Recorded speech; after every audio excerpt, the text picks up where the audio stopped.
Alors, bonjour et bonsoir donc à chacun d'entre vous pour cette deuxième conférence, en fin de compte, deuxième conférence, puisque j'avais fait une première conférence sur Vivons-nous dans des univers parallèles.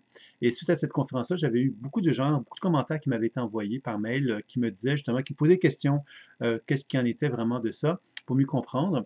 Et puis je me suis dit, mais tiens, comme il y a eu donc de l'intérêt pour cette conférence-là, eh bien, je me suis dit peut-être c'est intéressant, évidemment, de poursuivre sur cette lancée-là avec un approfondissement de la conférence. C'est celle donc que je vais vous présenter aujourd'hui, qui est une petite conférence, puisque vers 20 heures, je vais donner la place au webinaire qui a pour objectif donc de répondre aux questions sur la pratique. Alors, évidemment, vous êtes tous invités à cette partie-là également pour ceux qui sont intéressés. Et ça a une durée à peu près, bon, c'est variable, hein, ça peut durer une heure et demie, le webinaire. Donc, la conférence de ce soir, c'est multiconscience thérapie euh, et voyage dans les univers parallèles. Et ce que j'avais envie de revenir sur, d'approfondir par rapport à la première conférence, c'était de mettre en évidence cette notion de multiconscience. C'est-à-dire que moi, quand je fais de la pratique intuitive, avec la pratique et tout ça, j'ai constaté que, par exemple, si je regarde la santé d'une personne, je regarde le champ énergétique d'une personne qui est devant moi, c'est-à-dire que je vois donc un corps physique, mais évidemment, dans mes perceptions intuitives, je vais donc observer un genre de bioluminescence, un genre de rayonnement énergétique qui va s'exprimer de son corps, que l'on appelle souvent l'aura. Hein. Et on sait aujourd'hui que la physique quantique a mis en évidence que cette manifestation-là de l'aura était en quelque sorte une expression des photons, des particules lumineuses qui sont absorbées et émises par les cellules, comme une genre de nourriture que les cellules vont capter et réémettre et qui vont faire que quand on observe le champ énergétique d'une personne, on va constater que l'ensemble des cellules d'une personne va émettre de la lumière, ce qu'on appelle l'aura. Et ce qui est intéressant de cette notion de multiconscience thérapie, c'est de mettre en évidence que quand j'observe le champ énergétique d'une personne, je peux constater qu'il y a des états dans son corps, dans son champ énergétique, dans son activité cellulaire, dans lesquels il va y avoir des perturbations plus ou moins importantes. Et que dans d'autres endroits, il y a donc une forme d'équilibre qui est perçue. Ça veut dire quoi? Ça veut dire que les endroits où se trouvent les déséquilibres, ben, si je me mets en relation avec ces endroits-là de déséquilibre, je vais constater qu'il y a de l'information psycho-émotionnelle à l'intérieur de l'activité cellulaire qui m'informe de certaines perturbations qui existent dans l'individu. Et que si je voyage dans d'autres endroits où l'énergie circule relativement bien, je vais donc constater d'autres états psycho-émotionnels qui, eux, m'informeront de d'autres informations. Ce qui veut dire que dans un même champ énergétique, dans un même état énergétique hein, d'une personne, dans l'activité cellulaire de cette personne-là, il peut y avoir plusieurs états psycho-émotionnels qui vont exister dans la même personne. Qu'est-ce qui fait que la personne n'est pas capable de devenir consciente de tous ces états-là? C'est évidemment notre cerveau, hein, qui lui est le gestionnaire de l'information, mais aussi c'est celui, quelque part, qui accepte de prendre certaines informations, puis accepte aussi de ne pas en prendre également. C'est pourquoi que le processus de la pleine conscience intuitive devient intéressant, parce que le processus de la pleine conscience intuitive me permet justement d'abaisser ma conscience au niveau de mon cerveau pour accepter que mon cerveau n'est pas strictement là, n'est pas nécessairement non plus dans le cœur, comme on parle de l'intelligence émotionnelle. Hein. On dit qu'il y a un deuxième cerveau qui est le cœur, qui est relié à l'intelligence émotionnelle, et on dit maintenant qu'il y a un troisième cerveau qui est relié au ventre également. Donc, là, on va encore plus loin, on dit que le cerveau est délocalisé dans le sens que quand j'observe le champ énergétique d'une personne, j'observe le cerveau de la personne, c'est-à-dire la conscience de l'individu. Et que quand je commence à interagir avec l'activité biolumineuse des cellules, ben, je vais découvrir effectivement que des sommes d'informations qui sont là, et ces informations-là peuvent être différentes selon le voyage que j'effectue dans le corps de mon partenaire. Tout comme quand je fais un voyage en moi, je vais constater un peu la même chose. C'est-à-dire que je vais constater qu'en faisant un voyage dans mon propre corps, je vais constater qu'il y a des régions dans mon corps qui sont heureuses et des régions dans mon corps qui ne sont pas nécessairement heureuses. Alors, quand on parle donc, vivons-nous dans un univers parallèle, ben au niveau simplement de l'implication au niveau de la santé énergétique, on peut comprendre déjà que mon corps, à quelque part, a des états distincts en lui, dans lesquels il est heureux, puis des états distincts en lui, dans lesquels il n'est pas heureux, et que finalement, les perturbations énergétiques qui se manifestent dans mon corps, comment je vais essayer de m'en protéger, moi, c'est que je vais m'en dissocier.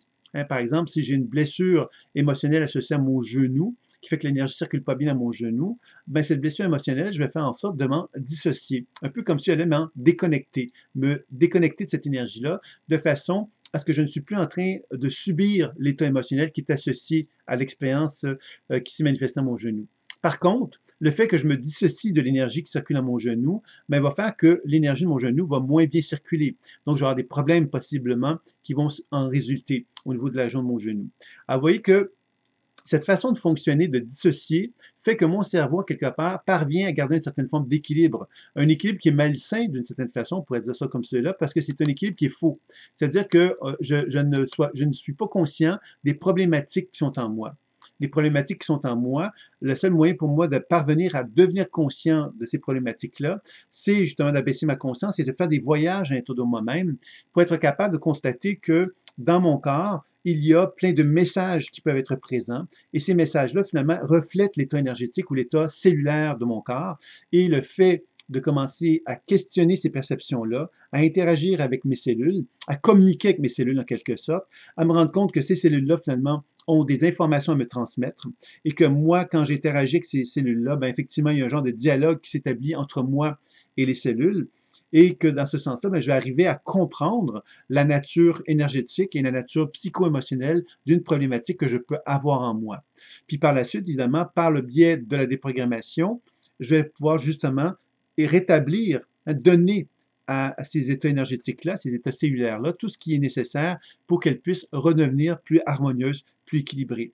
Et par la suite, les techniques de soins énergétiques vont me permettre donc de rétablir les flots énergétiques de façon à ce que toutes ces énergies qui sont dissociées, hein, qui sont en quelque part des énergies effectivement qui existent dans mon propre champ. C'est-à-dire que quand j'observe le champ énergétique d'une personne, je vais constater que la personne elle a un corps physique de chair et d'os, mais que dans son propre aura, dans sa propre activité biolumineuse au niveau cellulaire, il peut y avoir des états psycho-émotionnels, par exemple d'un enfant de 5 ans qui se sent abandonné, d'un adolescent de 15 ans qui est en révolte, ainsi de suite. Donc, tous ces états émotionnels que je viens de décrire sont des états qui existent en quelque sorte dans un autre univers, en quelque sorte. Ce sont des énergies, justement, qui sont animées par une conscience qui appartient à ma propre énergie, mais comme je m'en suis dissocié, comme je n'ai pas fait la paix avec ces énergies-là, ben, ces énergies-là, effectivement, viennent me donner, à quelque part, me prendre, à quelque part, une certaine dose énergétique en moi. Et c'est ça qui va finalement faire que dans ma propre structure énergétique, dans ma propre vision de la santé,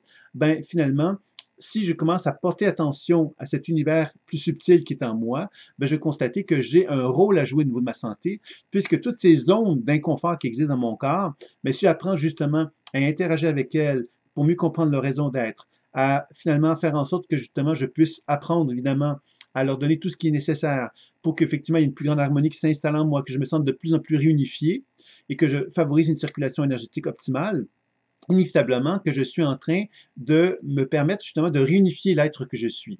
Alors que quand on dit vivons-nous dans un univers parallèle, ça veut dire qu'au niveau de la santé énergétique, je suis un ensemble de cellules qui ne sont pas coordonnées les unes avec les autres. C'est-à-dire que des zones dans mon corps qui sont isolées par rapport à d'autres régions de mon corps.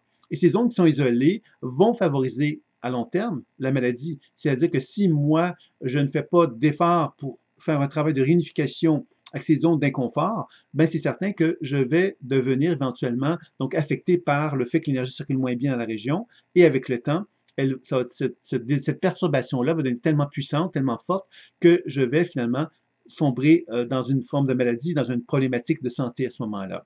Il y a Sandra qui me dit, ne peut-on pas être heureux en étant dissocié? Bien sûr, la question n'est pas à savoir, là c'est une question quelque part qui est bien distincte par rapport au thème de la conférence. Le bonheur, qu'est-ce que c'est? Le bonheur, c'est relatif. Il y a des gens qui vivent dans la misère et qui sont heureux. Il y a des gens qui sont dans la richesse et l'abondance et qui sont malheureux. Donc, le bonheur est quelque chose qu'on comprend bien, effectivement, qui est relatif et subjectif à la façon que la personne vit son expérience. Et c'est là que ça nous ramène encore une fois à la pleine conscience intuitive, parce que si je commence à devenir conscient de la raison d'être de mes perturbations, de ma souffrance, de ma douleur, c'est bien évident que je vais faciliter cette expérience du bonheur. Je vais comme apprendre justement à développer une expérience du bonheur plus saine et plus harmonieuse. Maintenant, être dissocié, il faut bien comprendre, Sandra, par exemple, que toute personne est dissociée. Il n'y en a pas qui ne le sont pas. Parce que la dissociation fait partie de la vie. C'est-à-dire que des expériences dans notre dans notre structure énergétique et psycho-émotionnelle qu'on va apprendre à se dissocier pour justement se préserver de certain nombre de choses qui nous font souffrir et qu'on n'est pas capable de gérer, disons. Donc, c'est bien évident que ça implique pas, quelque part, que quelqu'un va être malheureux parce qu'il est dissocié. Ça implique simplement que la personne va être dans un état d'usure, OK? Elle va vivre une forme d'effort énergétique, elle va dépenser de l'énergie inutilement. Alors, c'est ça qu'il faut faire la différence. Il ne s'agit pas de déterminer si on est heureux ou pas heureux parce qu'on est dissocié. Il s'agit plutôt de déterminer si on est dans un potentiel santé optimal ou pas, au niveau de la santé énergétique surtout, hein, puisqu'on parle actuellement de la santé énergétique. Donc, si je veux développer une vision de la santé optimale en moi, ben, ça veut donc dire effectivement que je vais devoir porter attention à ce qui se passe en moi au niveau de mon activité cellulaire pour comprendre que même si mon cerveau a l'impression que je suis un être fait de chair et d'os unifié, dans ma structure subtile, je peux être en conflit au niveau cellulaire, au niveau énergétique, au niveau organe, et ces perturbations-là vont affecter ma santé au niveau énergétique, vont affecter mon optimisation, mon potentiel santé optimal, pour commencer. Et avec le temps, ce potentiel santé peut devenir tellement faible que c'est là qu'on peut développer donc la maladie. Donc, quand on dit je suis malchanceux, je suis tombé malade hier, bien évidemment, il faut comprendre que la maladie n'est pas arrivée à telle heure hier. Hein, la maladie, elle se préparait probablement par des déficiences énergétiques au niveau de fonctionnement cellulaire dont on n'a pas été conscient parce qu'on a manqué de sensibilité envers soi.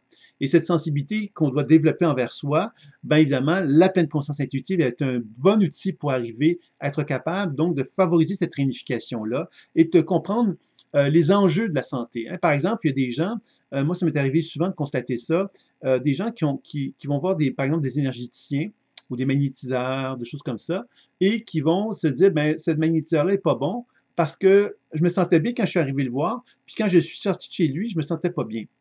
Alors, il faut comprendre c'est quoi ces mécanismes-là qui se passent. C'est-à-dire que moi, si je rétablis l'énergie chez une personne, ce que je suis en train de lui donner, je suis en train de lui redonner l'opportunité de reconnecter avec la vie qui est en elle. Donc, je suis en train de la reconnecter avec son essence fondamentale. Si la personne est en compensation, en déséquilibre finalement, mais qu'elle a appris à compenser le déséquilibre et trouver une forme d'équilibre, trouver une forme de bonheur pour avec l'expression de Sandra, hein, d'être heureux. Hein, si on arrive à trouver une certaine forme de bonheur relatif, parce qu'on a été appris à trouver une certaine forme d'équilibre dans notre déséquilibre, c'est bien évident que quand on va faire un soin énergétique, ce qu'on va chercher à faire, évidemment, c'est de renouer contact avec la vie. Et renouer contact avec la vie peut impliquer quelquefois des modifications dans notre équilibre qui ne vont pas nous donner l'impression que ce sont des équilibres qui sont positifs, qui sont manifestes. C'est un peu comme si on prenait conscience qu'on a plein de tristesse en soi après un soin. Mais si on prend conscience qu'on est plein de tristesse en soi après un soin, bien, on devrait remercier la personne qui nous le fait parce que ça veut donc dire qu'on reprend contact avec quelque chose qu'on avait appris à se dissocier, qu'on avait appris à se dégager. Parce qu'effectivement, la vie, hein, la vie, qu'est-ce que c'est? C'est l'énergie qui circule de mes pieds jusqu'au sommet de mes cheveux. Donc, l'énergie qui circule en moi, sans heurts et sans obstacles, c'est ça la santé. Sauf que d'une façon majoritaire, chacun d'entre nous avons appris à reconnaître que la vie, hein, la circulation de la vie qui est en nous, peut nous être défavorable. Hein, par exemple, la tristesse que je viens de nommer tout à l'heure, ben, si j'ai plein de tristesse en moi, ben, je peux très bien me dire, ben non, je ne peux pas, inconsciemment, évidemment, je ne peux pas concevoir que je vais être triste toute ma vie. Il me faut donc me sortir de cette tristesse-là. Et pour faire ça, je vais donc développer des comportements qui vont m'éloigner de la tristesse. C'est-à-dire comme si la tristesse, j'allais la mettre dans un tiroir, fermer le tiroir en me disant, je ne veux plus toucher à cette tristesse-là. Et évidemment, hein, quand on commence à bouger l'énergie en soi, mais c'est certain qu'il est possible qu'à ce moment-là, bien évidemment, cette tristesse-là, bien effectivement, on puisse réouvrir les tiroirs de la tristesse qui viennent revenir à notre conscient et qu'on prenne conscience qu'il va falloir qu'on apprenne justement à faire la paix avec la tristesse, à se réunifier à cette tristesse-là, à comprendre le sens de cette tristesse-là pour apprendre, évidemment, à renouer contact avec le potentiel santé qui est en soi. Donc, vous comprendrez ici que cette idée donc du champ énergétique, déjà, on est un être humain quelque part qui est plein hein, qui est animé par plein de cellules, et que dans les voyages qu'on peut faire avec la pleine conscience intuitive, c'est donc d'apprendre à renouer avec l'équilibre de notre activité cellulaire. C'est comme ça qu'on va arriver dans un premier temps à une forme d'équilibre, une forme d'harmonie au niveau de l'activité cellulaire. Donc ça serait la première chose que j'avais envie de vous parler aujourd'hui, de parler donc des implications de la santé énergétique de comprendre effectivement que dans la santé énergétique, dans l'activité cellulaire, il y a plein d'états morcelés qui sont en nous et que ces états morcelés qui sont en nous, d'un point de vue intuitif, quand j'observe le champ énergétique d'une personne ou que j'observe le mien, bien inévitablement, je vais constater qu'il y a des multiconsciences dans mon propre champ énergétique ou dans le champ énergétique de mes partenaires qui vont finalement nous amener à constater que je peux voyager dans le champ de partenaire puis constater qu'il y a plein d'états différents qui peuvent être présents. Sandra qui dit, j'avais compris ces effets. Quand je me faisais hypnotiser après plusieurs séances, j'avais réalisé qu'il y avait une relation de cause à effet. En soirée, j'avais des émotions bizarres, mais je les ai écoutées. Mais effectivement, donc évidemment, plein de façons d'aborder cette notion de l'inconscient. Dans ce cas qui nous intéresse, évidemment, c'est de prendre conscience que le travail intuitif me permet de prendre conscience de cette dissociation énergétique, puisqu'on peut l'observer dans l'activité biolumineuse des cellules, et on peut donc voyager dans l'activité biolumineuse des cellules pour en comprendre la raison d'être et faire un travail de déprogrammation et de soins pour justement chercher à rétablir le flot énergétique dans le champ énergétique d'une personne. Donc, cette multiconscience thérapie ou cette idée d'univers parallèle, on comprend que quand j'observe l'activité cellulaire d'une personne ou de moi-même, je comprends que dans cette activité cellulaire-là, il y a une vie parallèle. Cette vie parallèle implique que je ne suis pas nécessairement conscient de ce qui anime chacune des cellules, des organes de mon corps, et que plus j'apprends justement à rétablir le flot énergétique dans mon corps, mais plus j'apprends justement à devenir conscient de ces énergies séparées, je dirais, qui sont en soi. Et c'est pourquoi d'ailleurs que dans la tradition chamanique, on a mis beaucoup l'emphase sur la pratique de l'enracinement, qui est une technique effectivement qui me permet, moi, d'évaluer mon antenne. Mon antenne, c'est mon corps physique. Et plus je cherche à rétablir la connexion avec la Terre et la connexion avec le ciel, bien, plus j'arrive justement à pouvoir devenir conscient de cette activité parallèle qui est dans mon être, et que plus je deviens conscient d'elle, mais plus je peux gérer m'harmoniser ma santé, favoriser le potentiel santé qui est en moi. Alors, je pense que ça, c'est quelque chose quand même important de bien cerner. Donc, le deuxième aspect que je voulais aborder, évidemment, c'était concernant davantage l'aspect psycho-émotionnel, parce que là aussi, il y a des enjeux au niveau de cette notion d'univers parallèle qui est très intéressant, puisque, évidemment, quand on commence à travailler dans cette nature psycho-émotionnelle, on va vraiment constater que les personnages qui animent le champ énergétique d'une personne sont des personnages qui ont une distinction, sont vraiment distincts. C'est-à-dire que si je communique avec un enfant de 5 ans qui se sent abandonné, ben la personne qui est devant moi est un adulte qui n'est pas en train de me dire qu'il se sent abandonné nécessairement. Il peut même carrément ne pas du tout me dire ça. Sauf que dans ma perception de son propre champ énergétique, je peux voir un enfant de 5 ans qui peut effectivement être, par exemple, par terre, en train de pleurer parce qu'il se sent abandonné, sentir quelque part que même une forme de colère qui est en dedans de lui parce qu'il a l'impression que personne ne l'aime. Donc, vous voyez, cette énergie-là émotionnelle, elle est autonome, elle est distincte. Je pourrais même avoir l'impression que cette énergie-là, fait quelque part, c'est une entité en elle-même, hein, c'est-à-dire qu'elle a vraiment un vécu, une expérience qui lui est propre, etc. Et vous comprendrez que toute cette activité qui se manifeste dans la relation avec mon partenaire, bien évidemment, ça dépense de l'énergie chez mon partenaire. Mon partenaire se sent inconsciemment bouffé, en quelque part, par l'énergie qui est sollicitée par cet enfant-là, qui a génère une certaine émotion, d'intensité émotionnelle, et que tout ça, bien évidemment, va me donner une certaine somme d'informations, hein, parce que si je prends le temps d'aller voir cet enfant-là et de discuter avec lui pour comprendre la raison d'être des perturbations qui sont en lui, mais je vais apprendre donc à découvrir qu'il y a de la souffrance pour diverses raisons de ce qu'il a vécu dans cette période-là de sa vie. Et ensuite, par la déprogrammation, je vais lui donner tout ce dont il a besoin. Et la déprogrammation, dans ce cas-ci, ce qui va être très intéressant, c'est que la déprogrammation va donner à l'enfant tout ce dont il a besoin pour ne plus être dans cet état de souffrance-là. Ça veut dire quoi? Ça veut dire que cet enfant-là, n'étant plus dans la souffrance, il va me montrer le chemin de la guérison qui va lui permettre de se réunifier au propre champ de la personne avec laquelle je suis en train de faire une écoute. Donc, vous comprendrez ici que quand on fait la déprogrammation, on favorise vraiment l'actualisation des ressources évolutives, positives, dont on n'était pas conscient nous-mêmes parce que justement, on était trop encore identifié à la blessure émotionnelle de cet enfant-là. Et ceci dit, cette mémoire de l'enfant qui se sent abandonné, qui est beaucoup en colère, par exemple, parce qu'il se sent rejeté, bien, c'est certain que cette mémoire-là dont je viens de parler, elle a une implication dans l'adulte, puisqu'en observant l'adulte, je pourrais constater que dans sa vie de tous les jours, dans son comportement dans la vie de tous les jours, il est constamment en colère et en état de frustration envers son entourage parce qu'il a toujours l'impression qu'on se fout de lui. Vous voyez? Alors, vous voyez que l'enfant que je viens de vous décrire, qui a une certaine activité subtile dans une univers parallèle, a une implication dans la gestion psycho-émotionnelle de l'adulte qui se trouve devant moi sans que cet adulte-là en soit conscient. Et c'est là qu'on commence à comprendre que lorsqu'on a énormément d'énergie de cet ordre-là dans notre champ subtil, ça veut dire qu'on est dissocié.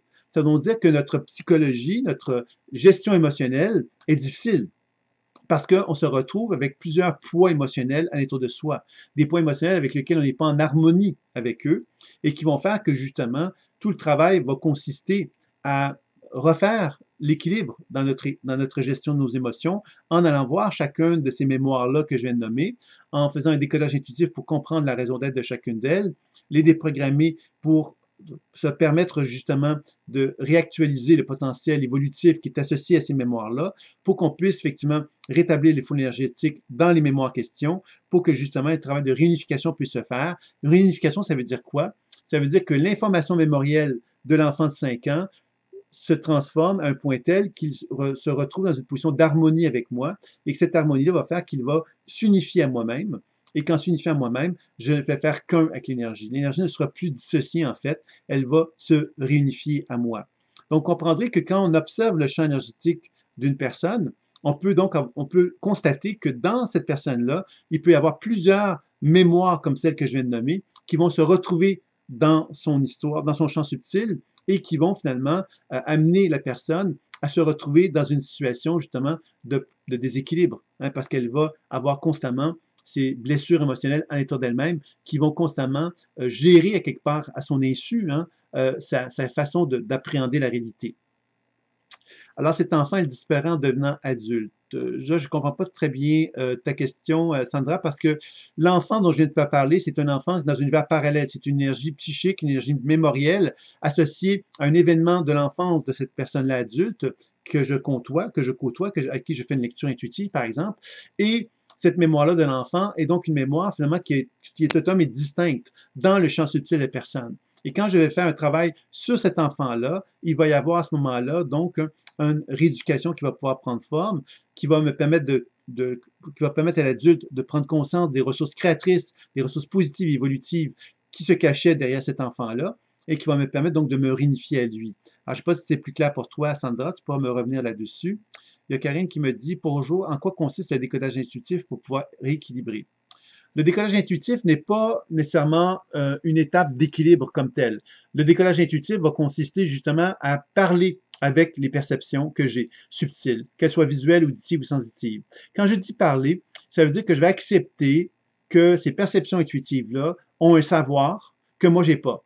Alors, c'est ça qui est très important de se rappeler là-dedans parce que dans la pleine conscience intuitive, le principal piège que je retrouve dans la pratique, dans l'enseignement que je donne, c'est que les gens vont souvent vouloir interpréter par eux-mêmes ce qu'ils ont comme observation de la perception. Et c'est une erreur, parce que quand on fait ça, on se retrouve dans une position où on est en train simplement de dire qu'est-ce que nous on pense. Alors que dans le processus intuitif, on ne veut pas nécessairement savoir qu'est-ce que nous on pense. On veut savoir qu'est-ce que l'information intuitive veut nous transmettre. Et c'est là qu'on doit faire confiance au processus intuitif et qu'on doit s'adresser à lui pour qu'il lui puisse nous parler et qu'il puisse nous transmettre de l'information. Et le décodage intuitif va consister à développer cette capacité de communication que j'ai avec la perception intuitive et le fait de devenir conscient, de comprendre la raison d'être d'une perturbation, souvent peut déjà amener un soulagement, mais c'est certain que la déprogrammation, le soin vont être les techniques de soins plus importantes, je dirais, par rapport à cela.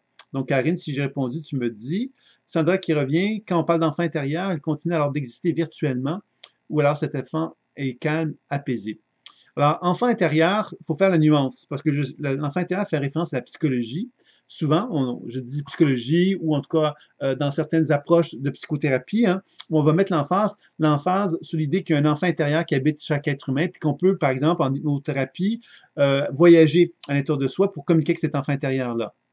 Ça, c'est une approche à quelque part qui est tout à fait valable, hein, mais j'aime bien la distinguer par rapport au travail intuitif parce que le travail intuitif ne consiste pas à aller chercher cet enfant intérieur-là. C'est davantage un voyage dans lequel on a accès à une information. Comme, par exemple, je donne un exemple. Si moi je fais une lecture intuitive à une personne et que je vois dans cette personne-là un enfant intérieur qui se manifeste, une mémoire de l'enfant de 5 ans qui se sent abandonné, cette mémoire-là de l'enfant, que je vais la voir, l'entendre et la ressentir, et je vais communiquer avec la mémoire en question, et cette mémoire-là va communiquer avec moi, elle va interagir avec moi. Et là, on est vraiment dans une relation qui s'approche plus de la clairvoyance ou de la médiumnité, par exemple, que d'un travail d'hypnothérapie ou de psychothérapie. Hein, il faut bien faire la différence entre les deux, parce que là, on développe des outils finalement pour être capable de percevoir des choses qui ne sont pas accessibles normalement par un intervenant. Alors, la pleine conscience intuitive, elle permet d'abord et avant tout d'être en mesure de pouvoir percevoir ces informations-là, puis par la suite, par le biais de la déprogrammation, on va donner à l'information ce dont elle a besoin. Mais cette information, quand on donne l'information à cette mémoire-là, à cet enfant-là va réagir à ce qu'on lui donne. C'est-à-dire qu'il va y avoir donc à ce moment-là un travail intuitif qui s'effectue, c'est-à-dire qu'on ne le fait pas par logique. On ne le fait pas en se disant, bon, on m'a dit de faire ça, je le fais. Non, on le fait en état de conscience, puis on est en interrelation avec la mémoire en question, qui, elle, va réagir à ce qu'on va lui donner. Alors, c'est là qu'on commence à comprendre qu'on est vraiment dans une relation de vie. On est en relation vivante avec l'information qui se trouve dans le champ subtil de notre partenaire. Et c'est là que ça devient vraiment un travail qu'on pourrait qualifier de quantique, dans le sens qu'on traque la lumière, on traque l'information lumineuse, biolumineuse, qui est émise par le champ subtil, et on cherche donc à rétablir l'équilibre de la lumière en modifiant justement les informations psycho-émotionnelles perturbées qui se retrouvent dans le champ subtil. Donc, je ne sais pas si c'est plus clair pour Sandra qui me parlait donc de... Donc, effectivement, pour revenir sur cette question-là, Sandra, oui, il existe virtuellement cet enfant-là. C'est ça la pleine conscience intuitive. C'est qu'on observe dans la pleine conscience intuitive des mémoires virtuelles. C'est des énergies psychiques virtuelles. C'est-à-dire que dans le champ subtil, la lumière se trouve à être utilisée, pourrait-on dire, par des expériences émotionnelles qui n'ont pas été harmonisées à l'intérieur de nous-mêmes. Et ces perturbations émotionnelles-là vont se manifester sous la forme de mémoires virtuelles qui vont exister dans le champ subtil tant et aussi longtemps qu'on n'est pas en mesure de faire la paix avec. C'est ça un petit peu que je dirais par rapport à ça. Karine qui me dit, on laisse venir l'état ressenti tel quel. On peut dire ça. On pourrait dire évidemment que c'est pas juste le ressenti, évidemment, puisque ce sont les images. Moi, je suis très visuel, par exemple. Donc, on va être attentif à ce qu'on voit. On va être attentif à ce qu'on entend. Donc, ce qu'on entend, c'est une voix intérieure qui peut s'exprimer. L'enfant intérieur qui me parle, par exemple. Et le ressenti pourrait aussi être présent. Dans certains cas plus rares, le gustatif et l'odorat peuvent être impliqués aussi. Et dans chacun de ces états-là, qu'est-ce qu'on va chercher à faire? C'est qu'on décrit ce qu'on voit, entend et ressent, et on va questionner. Questionner quoi? La perception. C'est là la clé. Si on reste dans une idée que la perception qui est là, c'est nous-mêmes qui interprétons, on n'est pas dans le processus intuitif. C'est vraiment une distinction importante à faire. Béatrice qui me dit comment être sûr que nous sommes bien en contact avec les énergies du partenaire et pas les nôtres. Notre intuition ne peut-elle pas être dirigée par nos émotions propres? Bien sûr, Béatrice, que c'est un problème majeur dans la pratique intuitive, celui que tu viens de décrire. Et c'est bien évident que ce que je suis en train de vous parler, c'est pas quelque chose qu'on va faire en 3 heures comme ça, puis en disant, ben voici, vous êtes formé à faire quelque chose comme ça. Il y a tout un apprentissage, premièrement, de faire un travail sur soi, dans la pleine conscience intuitive. Donc, on apprend à l'appliquer sur soi. L'appliquer sur soi, ça veut dire quoi? Ça veut dire d'apprendre justement à comprendre que tout le processus de la pleine conscience intuitive qu'on peut appliquer vers un partenaire s'applique vers soi. Ça veut donc dire que j'apprends à découvrir l'outil de la pleine conscience intuitive sur moi-même et j'apprends à faire confiance à cet outil-là par une pratique que j'effectue sur moi.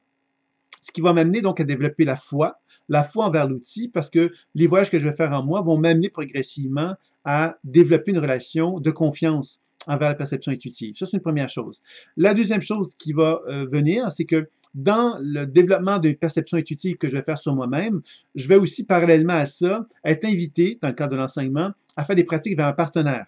Et ces pratiques-là vers un partenaire sont encadrées, bien évidemment, et on va chercher justement à bien mettre en évidence justement ces dangers-là que tu viens de nommer, Béatrice, puisqu'ils sont réels. On peut les retrouver de toute façon dans tous les secteurs de la thérapie. Hein? Tout ce que tu viens de, toute cette notion de justement comment peut-on être sûr que nous sommes bien en contact avec les énergies du partenaire et pas les nôtres. On pourrait dire comment peut-on être sûr de ne pas projeter sur quelqu'un ce que nous on pense lorsqu'on cherche à l'aider. Parce que nous, on a comme regard par rapport à cette personne-là. Alors, tu vois, il y a toute cette notion-là. Alors, dans la tradition chamanique et dans l'enseignement que je propose, la position d'enracinement est très importante parce qu'elle nous ramène à la position de témoin. Le témoin, c'est qui? C'est celui qui observe. Observe quoi? Les perceptions intuitives. Et c'est comme ça qu'on va arriver justement à être dans une position de ce que j'appelle de verticalité et non pas d'horizontalité. L'horizontalité, c'est quand justement on va projeter vers l'autre quelque chose qui nous appartient. La position de verticalité, c'est la position où j'apprends à être dans une position de témoin et ce témoin-là apprend à être réceptif au niveau des perceptions qu'il va voir, entendre et ressentir du corps du partenaire. Comment ça se fait que le corps du partenaire émet de l'information? Je reviens à ce que j'avais dit tout à l'heure au niveau de Pop, le physicien Pop, qui a mis en évidence que le Soleil émettait de la lumière, des photons, et qu'il avait identifié un processus très, très intéressant où les cellules du corps absorbent la lumière et réémettent de la lumière. Donc, quand j'observe un corps physique d'une personne, je pourrais dire que cette personne-là a un corps physique fait de chair et d'os, mais maintenant, même la physique quantique a démontré à quelque part qu'on n'est pas juste fait de chair et d'os, on est donc un amas d'énergie. Et ce physicien-là avait mis en évidence que cet amas d'énergie, entre autres, émet donc de cette fameuse lumière des photons, des particules de photons. Et dans ces particules de photons-là, on peut facilement envisager qu'il y a de l'information qui se manifeste. Alors, quand moi, je suis dans une position de témoin et je me mets en relation avec un partenaire, il y a donc une somme d'informations qui peuvent venir à moi. Et cette somme d'informations-là, si je suis attentif, si j'ai un entraînement adéquat, je vais être capable justement de pouvoir voir, entendre et ressentir cette manifestation-là et être capable d'interagir avec et de pouvoir déprogrammer et soigner par le fait même. Alors, je ne sais pas si c'est plus clair pour toi, Béatrice, mais j'ai essayé de répondre à la question qui m'a été posée à ce sujet-là. Donc, je vais poursuivre en attendant d'autres questions. Pour maintenant aborder l'approfondissement de ça, on a compris que donc il y avait dans le champ énergétique donc une somme d'informations associées à l'histoire de notre vie personnelle et qu'on peut donc avoir plusieurs événements de notre vie qui ont été traumatisants, qui peuvent habiter notre champ subtil et qui peuvent donc affecter notre structure énergétique, mais aussi notre identité. Parce que si ces mémoires-là sont toutes dissociées les unes avec les autres, ça veut donc dire que moi, en tant qu'être humain, en tant qu'être ayant une identité, je suis faible. Mon identité est faible. Donc, j'ai de la difficulté à me définir par rapport à ces mémoires-là, qui, eux, ont un impact sur moi beaucoup plus important. Donc, c'est là qu'on va comprendre des phénomènes de psychiatrie, des phénomènes de problématiques de psychologie plus avancées. Hein. C'est qu'on comprend quelque part que certaines personnes qui sont complètement morcelées par ces énergies-là, quelque part, qui viennent leur bouffer de l'énergie et l'amener dans des orientations et des directions qui ne sont pas cohérentes avec l'identité de la personne. Ce qui va faire que la personne ne va pas arriver à trouver un équilibre psychologique et émotionnel à l'intérieur d'elle-même. Quand on poursuit la logique de ce travail-là, on comprend que cet ensemble d'informations associées à mon histoire personnelle va donc résonner avec des mémoires familiales et des mémoires d'autres vies. Alors ça, c'est quand même important de cerner ça aussi, parce que quand on comprend l'idée de vivons-nous dans des univers parallèles, ça veut donc dire que dans ma structure subtile, j'ai des mémoires personnelles qui sont émises de mon être à mon insu, et ces mémoires personnelles-là peuvent résonner avec l'univers, pourrait-on dire, un univers super lumineux, dans lequel il y a l'ensemble des mémoires appartenant à mon histoire familiale et l'ensemble des mémoires appartenant à la mémoire collective humaine. Ça veut donc dire que moi, si je me sens abandonné, ben, je risque de résonner avec des mémoires d'abandon de mon histoire familiale ou des mémoires d'autres vies associées à mon histoire familiale. Alors, ce phénomène-là, finalement, s'apparente beaucoup au principe de la loi d'attraction. Qu'est-ce qui fait que moi, je sors dans la rue et que je vais rencontrer des gens qui vont me mettre en contact avec le sentiment d'abandon, comme si, effectivement, j'attirais vers moi des gens qui me donnaient, à quelque part, hein, qui me donnaient une information que je dois travailler sur l'abandon. Alors, quand je suis dans le monde subtil, c'est exactement la même chose. La loi d'attraction s'applique de la même façon, c'est-à-dire que l'abandon que j'ai en moi va résonner avec des mémoires familiales et des mémoires d'autres vies qui vont avoir la même couleur et qui vont amplifier mon champ subtil, qui vont le rendre encore plus pesant, je dirais, au niveau de la charge émotionnelle et qui vont m'obliger en quelque sorte à devoir finalement faire un travail sur moi-même parce que justement, je vais me sentir de plus en plus prisonnier, entre guillemets, par l'expérience émotionnelle qui appartient à mon histoire de vie. Donc, vous voyez que c'est ça un petit peu qu'on va découvrir à travers cet univers super lumineux-là, ces univers parallèles. C'est que dans le champ subtil, il y a des mémoires associées à mon histoire personnelle et ces mémoires associées à mon histoire personnelle vont également se retrouver avec donc des relations avec des mémoires familiales et des mémoires d'autres vies qui vont aussi bouffer de l'énergie. Et quand on commence à observer ça d'un point de vue de la pleine conscience intuitive, on va constater que les mémoires familiales de mon histoire familiale, mon arrière-arrière-grand-père par exemple, mais quand je vais communiquer avec lui, je vais le voir également aussi comme une personnalité distincte de moi ou de mon partenaire. Et cette personnalité distincte-là va avoir une personnalité, va avoir des choses à dire, va faire des choses, va interagir peut-être même avec mon partenaire ou avec moi-même. Donc, il y a vraiment une autonomie qui est propre à lui. Donc, je peux vraiment le voir comme étant une énergie distincte de mon partenaire et de moi-même. Donc, ça devient quand même très intéressant de comprendre ça parce que ça veut donc dire que ces énergies-là ont à quelque part une certaine forme d'autonomie qui leur est propre. Et dans ce sens-là, on pourrait presque dire qu'elles vivent dans un univers parallèle au nôtre et qu'elles ont un vécu. Et que ce vécu-là, quelque part, est nourri, hein, se nourrit à quelque part par notre propre énergie. Et quand on parle de mémoire d'autres vies, c'est un peu le même phénomène. Si je communique avec une mémoire d'autres vies associée à une histoire personnelle de mon partenaire, je vais constater que cette mémoire d'autres vies-là a aussi un vécu qui lui est propre, a aussi une façon de se manifester, une façon de s'incarner quelque part dans le champ subtil. Ce qui m'amène peut-être à vous parler de tout ce qu'on pourrait appeler quelque part les phénomènes d'entité, hein, de possession, parce que je pense que c'est un phénomène qui est souvent mal compris.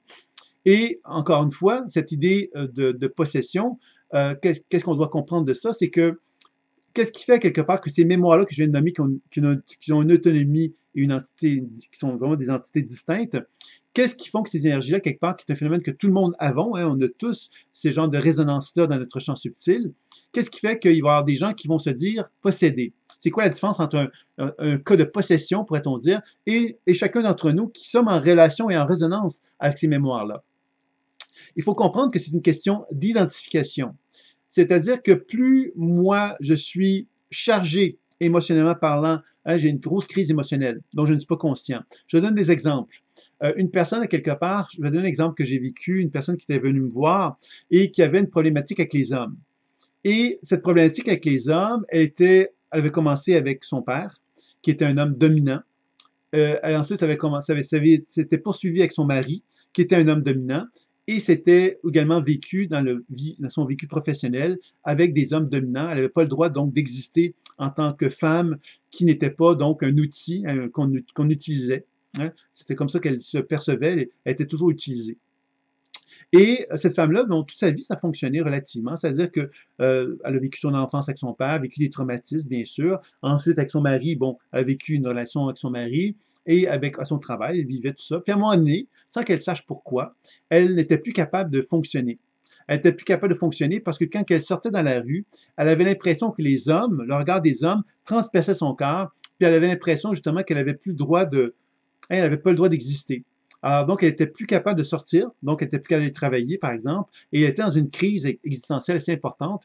Et quand elle était venue me voir, et elle avait donc, la première chose que j'avais vue chez elle, c'était une mémoire d'une Amérindienne qui lui disait justement qu'elle voulait tuer tous les hommes. Cette mémoire amérindienne-là était donc très, très en colère, très fâchée, et elle avait une identité très forte, et elle me disait qu'elle voulait tuer tous les hommes. Donc, évidemment, cette idée d'entendre une chose pareille, bien évidemment, ça fait vraiment penser au principe d'entité, hein, qu'on entend souvent parler. C'est une énergie, entre guillemets, qui est méchante, hein. Elle veut tuer tous les hommes, c'est pas gentil de tuer tous les hommes. Écoutez, les hommes, c'est important, là, hein. Alors, évidemment, je blague, mais c'est pour mettre en évidence que cette idée de vouloir tuer tous les hommes, qui était chez elle, qui a manifesté avec beaucoup de force, bien évidemment, dans la pratique de la pleine conscience intuitive, qu'est-ce qu'on va chercher à faire? C'est qu'on va demander pourquoi elle veut tuer tous les hommes. Et évidemment, la première chose qu'elle nous a dit, c'est elle m'a montré une scène dans laquelle elle avait été violentée et tuée par un ami. Elle ne pouvait pas imaginer que cet ami-là, quelque part, aurait pu faire un truc pareil. Donc, elle a été une grande trahison. Et elle avait plus confiance aux hommes. C'était pour cette raison-là qu'elle voulait tous les tuer, etc. Il y a tout un travail qui a été fait chez elle. Puis à un moment donné, cette mémoire-là, elle a dit à la cliente, écoute, cliente, elle n'a pas dit ça comme ça, écoute, je suis là parce que je veux que tu te réappropries ma colère. Parce que cette colère-là, elle t'est utile. Et cette cliente-là s'est mise à pleurer à ce moment-là parce qu'elle, quelque part, elle a compris que toute sa vie, la colère l'habitait, mais elle n'avait pas le droit de l'exprimer. Avec son père qui était dominant, elle n'avait pas le droit d'exprimer sa colère. Avec son mari dominant, elle n'avait pas le droit d'exprimer sa colère, et dans son contexte professionnel, elle n'avait pas le droit d'exprimer sa colère. Puis, à un moment donné, à travers la vie, elle a développé une maturité sans s'en rendre compte. Et la maturité lui a amené à son, pas à son cerveau, que ça s'est venu à sa conscience, mais à son corps, où elle s'est dit, c'est n'est plus acceptable. Et c'est là qu'elle a commencé à prendre conscience que quand elle sortait dans la rue, les gens la regardaient, les hommes la regardaient, puis elle avait l'impression de ne pas avoir le droit d'exister. C'est là qu'effectivement, son corps lui a dit, non, je refuse maintenant ça parce que ce n'est plus acceptable. Je suis assez forte aujourd'hui pour dire non à ça. Et c'est intéressant parce que le fait qu'elle puisse arriver à dire non à cela, ça voulait dire effectivement qu'elle avait atteint une certaine maturité qui lui permettait de se révolter face à ça. Mais comme elle n'était pas consciente, ben, elle était en conflit intérieur. Et le travail qu'on a fait à ce moment-là dans le travail intuitif, c'est de permettre à cette femme amérindienne-là de lui donner cette colère-là, de lui apporter la colère, de lui permettre de se réapproprier la colère, de se permettre de se donner le droit d'exprimer sa colère pour commencer justement à se protéger de la relation qu'elle avait avec les hommes, qui était une relation malsaine. Et ça a amené un grand changement dans sa vie. Ça l'a amené en tout cas à faire beaucoup de changements par la suite, même au niveau de son travail, etc. Et elle a retrouvé un équilibre très rapidement suite à ce soin-là, dans lequel elle s'était réapproprié quelque chose dont elle n'avait pas conscience qu'elle avait le droit d'avoir, qui était cette fameuse colère. Alors, je donne cet exemple-là pour me faire valoir justement que si j'avais perçu ça comme une entité négative, cette mémoire-là amérindienne, j'aurais sorti mon eau bénite, ma croix, et j'aurais commencé à dire va de rétro Satana. Et j'aurais finalement pas été en mesure de reconnaître que c'était une ressource, que cette mémoire-là qui apparaissait comme quelque chose qui pouvait paraître négatif, était en fait quelque chose de très positif pour mon partenaire. Alors, vous voyez, c'est ça un peu que j'avais envie de vous transmettre là, par rapport à cette notion d'univers parallèle, parce qu'encore là, quand on commence à étudier, à réfléchir sur l'univers parallèle, on comprend que cette mémoire méridienne-là, elle vivait d'une façon autonome, elle avait une existence qui était propre et elle avait donc une interrelation avec mon partenaire. Et cette résonance-là qui existait entre les deux faisait que mon partenaire ne pouvait pas vraiment vivre d'une façon pleine et entière ce qu'elle était parce que justement, elle n'avait pas fait la paix avec elle-même. Et que le travail de réunification avec elle-même a permis de renouer contact avec un équilibre plus important. Bel exemple, j'aurais aimé entendre cette explication quand la colère surgit en moi à l'âge de 30 ans. Oui, c'est sûr que c'est un phénomène qui arrive quelquefois, hein, que la colère est nécessaire de s'exprimer dans la vie. C'est pas quelque chose qu'on nous a encouragé tellement à prendre hein, comme avenue, finalement. J'étais désemparé de ne pas comprendre pourquoi. Ben oui, c'est sûr que dans la vie, à quelque part, il y a des moments où on se retrouve confronté à des émotions qu'on ne connaît pas ou qu'on ne cerne pas, qu'on ne comprend pas leur nature et qu'on a la difficulté à assumer. Et dans ce sens-là, cette notion d'utilisation de la pleine conscience intuitive pour devenir conscient de ce qui anime au niveau de ces interrelations mémorielles, mais vous l'avez compris, hein, que ça nous permet de vraiment faire un travail de réunification avec soi-même qui nous permet justement de pouvoir donc retrouver un équilibre plus important, je dirais. Ouais, ben c'est sûr qu'il y a des deuils, il y a un tas de choses qu'on peut provoquer la colère. Hein. Mais la colère, il faut toujours se rappeler effectivement que la colère, elle est là, hein, sous-jacente à quelque chose. Alors là, le deuil a fait que la colère a pu se manifester, mais la colère était là avant. Alors c'est ça qu'il faut comprendre. La colère était là avant, mais on n'en était pas conscient. Et c'est là que la pleine conscience intuitive devient un outil, effectivement, d'accompagnement pour devenir plus conscient de cette fameux univers parallèle, de ces vies dans les univers parallèles qui existent en nous, et que finalement, on arrive donc à pouvoir faire la paix avec nous-mêmes et de favoriser donc une réunification à l'intérieur de soi. Et puis pour terminer, donc, cette petite conférence que j'avais envie de vous parler, je voulais vous parler maintenant de cet aspect plus spirituel, dans lequel j'ai déjà un petit peu abordé cet aspect-là, donc, dans la conférence précédente. Hein. On parlait donc des personnes décédées. Hein, je vous avais dit que lorsqu'une personne décède, elle se retrouve finalement morcelée dans des niveaux, c'est un peu comme son niveau de conscience X va se retrouver dans un monde X, le niveau de conscience Y va se retrouver dans un monde Y, et ainsi de suite. Donc, on comprend quelque part que lorsqu'on se met en interrelation avec justement la dimension spirituelle, on comprend qu'il y a donc une forme d'intelligence suprême ou une intelligence divine, une intelligence dans laquelle il y a une forme de l'intelligence pure qui est là et qui peut être en relation avec des guides, qui peut être en relation donc avec des intervenants spirituels qui peuvent être là pour nous guider, nous orienter, nous aider à cheminer, et qu'évidemment, en dessous de ça, il y a un ensemble d'informations mémorielles avec lesquelles je suis en interaction, moi, en tant qu'être humain, qui est décédé. Par exemple, je peux donc avoir encore une identification à mon corps physique, je peux avoir une identification à mon champ énergétique, je peux avoir une identification à mon histoire personnelle, je peux avoir des identifications avec mon histoire familiale, je peux avoir des identifications avec des mémoires d'autres vies. Donc, vous comprendrez que tout ça, tout ce que je viens de nommer, sont des occasions au niveau de ma conscience pour rester vivante, entre guillemets. C'est-à-dire que ma conscience, alors que je suis décédé, va rester vivante tant et longtemps que je vais rester, entre guillemets, nourri, en quelque sorte, par des résonances qui vont s'effectuer entre ma conscience qui est décédée et le monde des vivants. Hein. Et c'est là qu'il y a un phénomène de résonance. Hein. Si je communique avec une personne qui se sent abandonnée, que moi-même je suis abandonné, ben, je vais me nourrir de cette personne-là pour pouvoir rester en vie, en quelque part.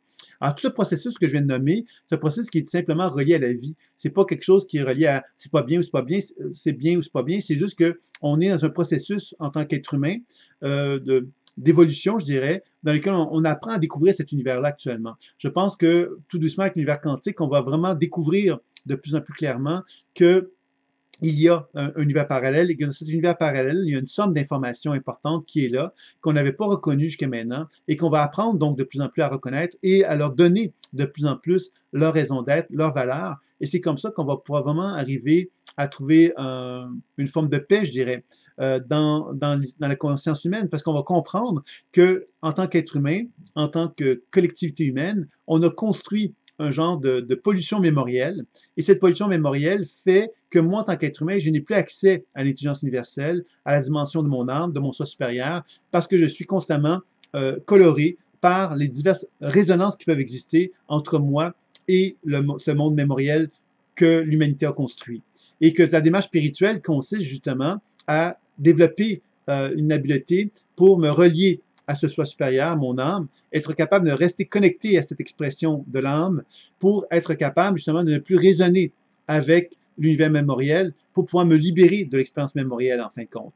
Et quand on regarde les grands sages, tous les grands sages, on comprend quelque part que ces sages-là, en général, vont exprimer quelque chose de cet ordre-là. Ils vont nous parler justement de cette volonté que l'on a en tant qu'être humain de se libérer. De se libérer de quoi? Mais c'est de se libérer souvent de l'histoire de la mémoire de l'humain. L'histoire de l'humain qui nous ramène constamment à des pulsions primitives qui sont associées à l'histoire humaine. Hein. Si on regarde la guerre, par exemple, bien, depuis le début des temps, la guerre existe. Aujourd'hui, on est encore confronté à la guerre. Et tout simplement parce que justement, ces pulsions primaires qui sont associées à l'être humain animal, primitif, ben, on n'a pas encore appris à l'apprivoiser. On en est même loin de l'apprivoisement de ça. Donc, c'est certain que tout le travail qui, je pense, le nouveau monde, en fin de compte, qui est en train de se préparer, c'est un nouveau monde dans lequel ce regard quantique qui est en train de se développer va nous obliger à poser un regard sur ce que nous émettons en tant qu'être humain à un niveau subtil et qu'on va devoir apprendre justement à faire la paix avec ce que nous émettons au niveau subtil pour comprendre justement qu'il est possible donc de faire la paix avec tout ça. Comment on peut se libérer de ces résonances pour s'élever, même après la mort, qui pour moi n'est qu'un passage vers un autre état de conscience?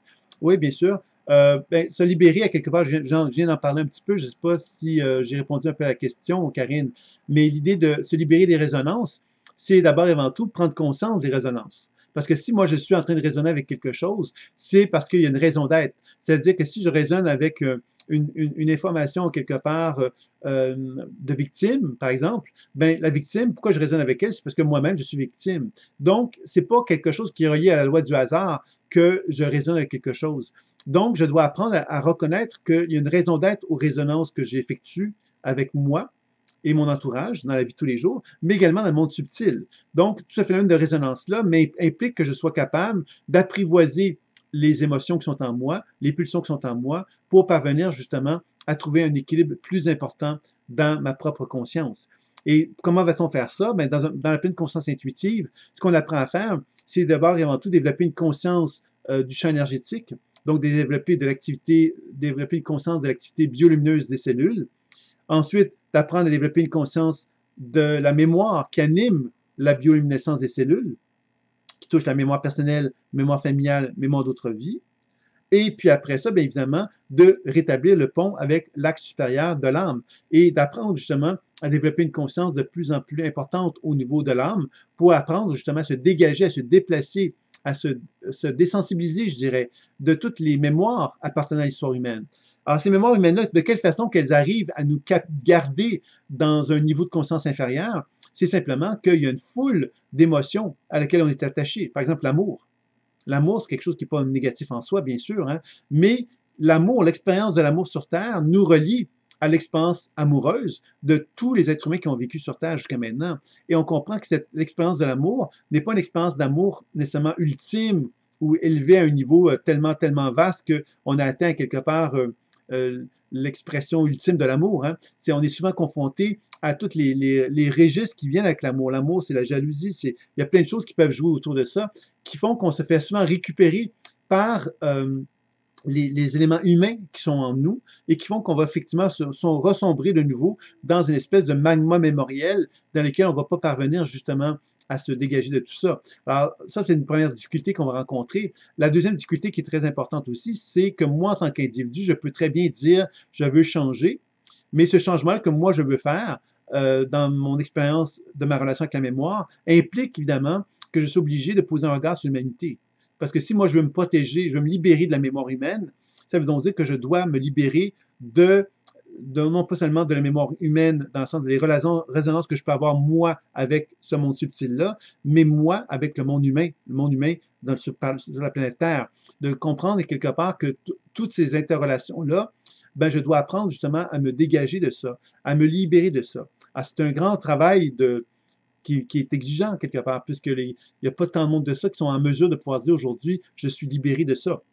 En général, ils ne vont pas de toute façon l'affirmer d'une façon haute en parole, hein. Ils n'ont pas le besoin de faire ça, mais c'est certain qu'il n'y a pas tant de monde que ça qui ont atteint ce niveau de conscience-là, d'après moi. Pour les personnes décédées dont leur état est morcelé, cela veut dire que ces mémoires se sont figées.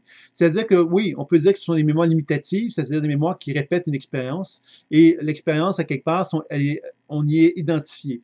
Alors des fois, c'est plus subtil que ça. Par exemple, d'un exemple, une personne décède et elle a une profonde culpabilité. Et cette profonde culpabilité va faire qu'elle va vivre dans une espèce de purgatoire, parce qu'elle doit se libérer de cette culpabilité-là. Donc, ça veut donc dire que la mémoire n'est pas simplement figée, elle est convaincue qu'elle mérite quelque chose. Donc, elle va vivre une expérience subtile dans le monde de la mort, mais dans cette expérience-là de la mort, elle va vivre quelque part une forme de purgatoire parce qu'elle-même est convaincue que c'est ce qu'elle mérite. Alors, c'est là qu'on commence à comprendre qu'il y a toute cette notion de paradis et d'enfer, là, qui est impliquée à ce niveau-là et qui rend les choses encore plus subtiles, je dirais. Donc voilà, alors c'est un petit peu ce que j'avais envie de vous témoigner aujourd'hui. Donc, il me reste encore quelques instants avant de commencer officiellement le webinaire, puisque c'est à 20 heures. Donc, je ne sais pas s'il y a des gens qui auraient envie que je fasse une démonstration avec eux par rapport un petit peu à tout ça. S'il y en a qui ont envie de ça, ben, on pourrait le faire avec une personne, la première personne qui va se présenter. S'il y a quelqu'un, évidemment, qui a envie. S'il n'y a pas de personne qui se présente, ben, c'est pas plus grave. Hein, je ne fais que la proposition de ça là.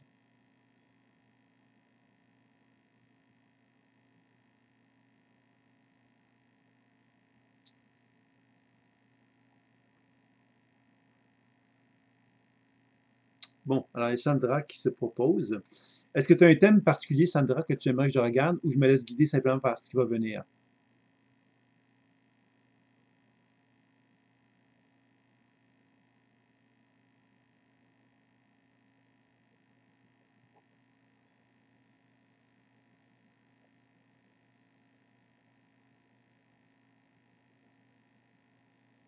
Je sens émerger en moi une nouvelle identité. OK, on va partir de ça, Sandra, si tu veux bien.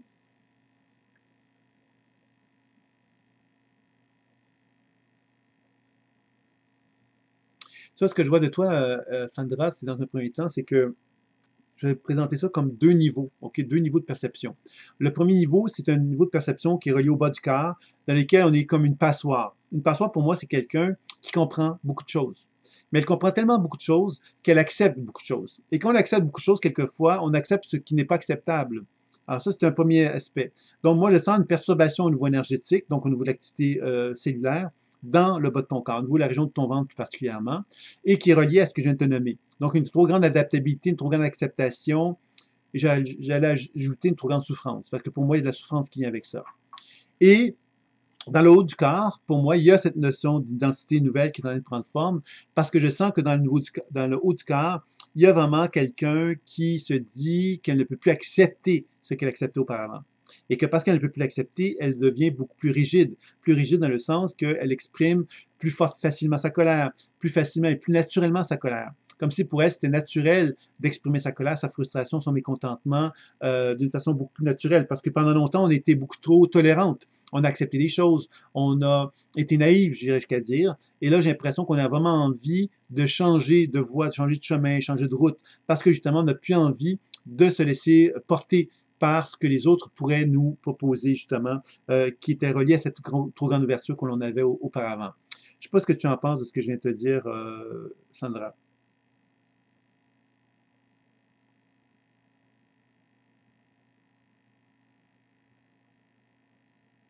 Merci, c'est très juste. OK. Donc, tu vois, par rapport à cette fameuse notion d'univers parallèle, bon, tu vois que euh,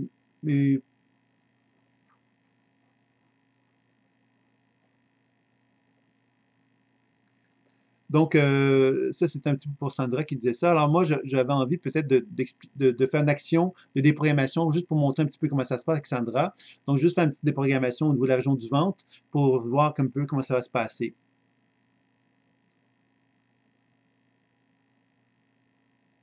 Alors, ça, c'est ce qui est demandé, c'est le respect. Alors, j'envoie du respect au ventre de Sandra. Et ce que je sens, moi, c'est un peu comme un retour en arrière. Comme si, je dis un retour en arrière dans le sens que je pense que Sandra est dans une étape de sa vie où elle a envie de se remémorer, je dirais ça comme ceci, certains nombres de choses qui sont inacceptables, qui ont pu se passer dans son passé. On va me dire, oui, mais le passé, c'est le passé, pourquoi on devrait revenir sur le passé? On a totalement raison, on n'a pas besoin de revenir sur le passé.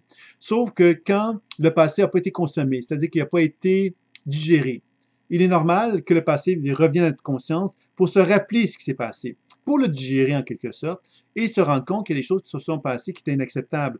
Et ça vient renforcer justement cette nouvelle identité que Sandra parle, parce que ça la ramène justement à l'idée de dire c'était inacceptable. C'était inacceptable. Donc, quand on prend conscience que c'était inacceptable à retardement comme ça, c'est évident que les relations qu'on a avec les gens sont plus compliquées. Parce que si c'était inacceptable, quelque chose qui s'est vécu avec une autre personne, si c'est inacceptable, on ne voit plus la relation de la même façon avec cette personne-là. Puisqu'on se dit, si c'est inacceptable, j'accepte pas ce qui s'est passé, on le fait à retardement. Donc, ça implique inévitablement qu'on soit confronté à quelque chose de l'ordre de la colère, mais que la personne nous regarde et dit, mais voyons, c'est quoi cette colère-là? Je t'ai rien fait. Oui, tu m'as fait quelque chose d'inacceptable. Mais là, on est fait référence au passé. Donc, c'est important de faire une déclaration, moi j'appelle Sandra à ce niveau-là. Une déclaration, c'est quoi? C'est de dire aux gens, j'ai pris conscience que pendant un long laps de temps, j'ai souhaité être très ouverte, très adaptable, accepter beaucoup de choses avec mon entourage. Et ça a été, pendant une longue période de temps, quelque chose qui me convenait et qui faisait mon affaire, comme on dit. Mais aujourd'hui, je prends conscience que ce n'est plus acceptable de me comporter comme cela, parce qu'en étant comme cela, sans m'en rendre compte, j'ai perdu pied, j'ai perdu contact avec mes besoins et qui j'étais. Et dorénavant, je vais maintenant commencer à assumer qui je suis, ce qui implique que dorénavant, il y a des relations qui vont devoir changer. Ces relations qui vont devoir changer vont faire que moi, je me comporterai plus de la même façon qu'avant, parce que je prends conscience que j'ai une responsabilité là-dedans et que vous n'avez rien à voir là-dedans. C'est moi qui ai accepté de me comporter comme ça. Et maintenant, dorénavant, je vais assumer la volonté que j'ai d'être en harmonie avec moi. Alors, je ne sais pas si tu comprends, Sandra, la façon que je viens de te le présenter, mais c'est important cette notion de déclaration parce que quand on déclare quelque chose comme ça, on dit à quelqu'un, je t'en veux pas. Si j'échange de mon comportement, si je suis différente avec toi, c'est pas parce que je t'en veux comme tel, c'est parce que j'ai changé et je ne veux plus à quelque part ce que j'ai eu avec toi auparavant parce que j'ai pris conscience que ça ne me convenait pas. J'en prends la pleine responsabilité, mais parce que j'en suis pleinement responsable, je n'ai plus envie d'avoir cette relation-là aujourd'hui, donc j'ai envie d'autre chose. Et c'est là que ça devient intéressant de mettre en évidence un aspect comme celui-là. Donc, si tu me suis bien à ce niveau-là, Sandra, tu me dis c'est très bien, tant mieux. Et Sophie qui me dit oui, merci, moi aussi. Pourquoi toujours besoin du contact physique pour être bien? Ben là, Sophie, malheureusement, si tu veux bien, on va passer à l'étape du webinaire dans un instant et peut-être qu'effectivement, tu pourras revenir sur des questions dépendant des gens qui sont là, parce que je ne sais pas s'il va y avoir beaucoup de monde pour le webinaire. Donc, on commence dans une minute, Sandra, Sophie plutôt. Donc, quand les gens sont présents, bien évidemment, il y aura donc des questions sur la pratique d'une façon générale qui vont m'être posées. Et peut-être que tu pourras revenir à cette question-là, Sophie. Je pourrais prendre le temps d'y répondre, dépendant du nombre de personnes qui seront présentes pour les questions et réponses que je pourrais donner là, donc, concernant l'enseignement de la pleine conscience intuitive. Donc, nous voilà à les 20 heures pile, donc le 30 janvier 2019, et c'est l'heure du webinaire donc, que j'avais promis. Alors, évidemment, c'est des gens qui ont des questions sur la pratique de la pleine conscience intuitive.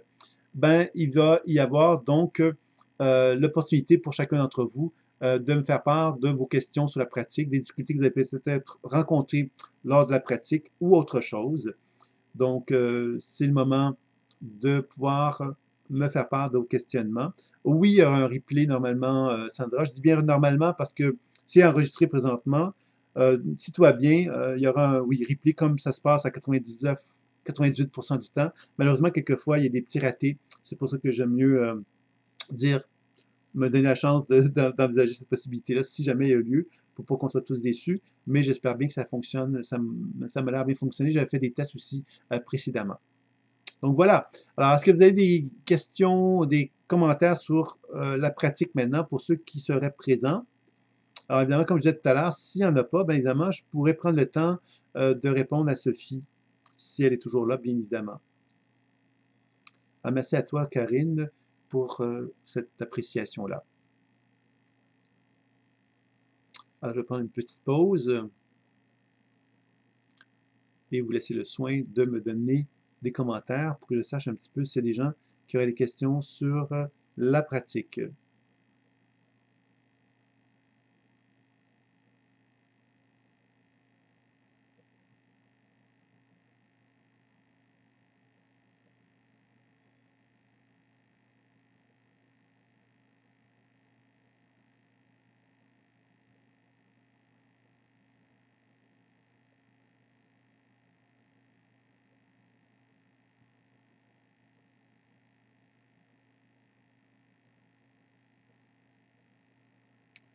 Donc, Béatrice qui me pose une question.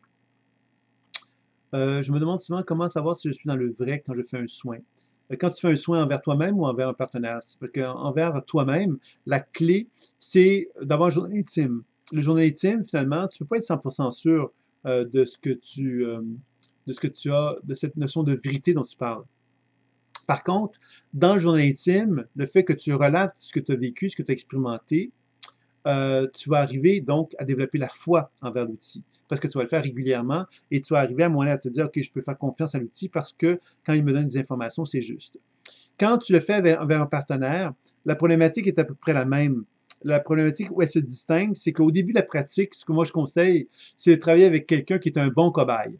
Qu'est-ce que c'est qu'un bon cobaye? C'est une personne qui est curieuse, bien évidemment, qui a envie de vouloir justement faire une pratique avec nous qui va être satisfaisante. Hein.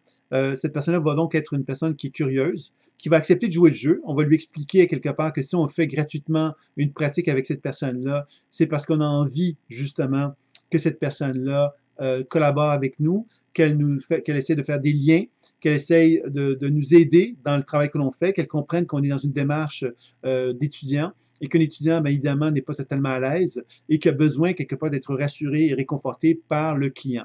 Donc, un bon client, un bon partenaire pour une pratique pour débuter, c'est quelqu'un qui va avoir vraiment conscience qu'on est débutant et qui va vraiment chercher à établir des liens positifs avec sa vie envers ce qu'on a observé, ce qu'on a pu percevoir. Donc ça, c'est un bon cobaye, je dirais, et c'est ça qu'on devrait viser. Je manque de confiance en moi et cela me perturbe assez dans mes ressentis. Béatrice, tu as fait combien de fois un soin à un partenaire?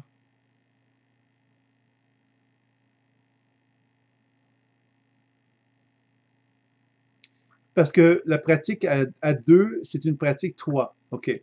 Donc, tu vois, si tu dis que tu manques de confiance en toi et cela te perturbe assez dans ton ressenti, est-ce que tu as essayé déjà de faire des soins à distance, Béatrice?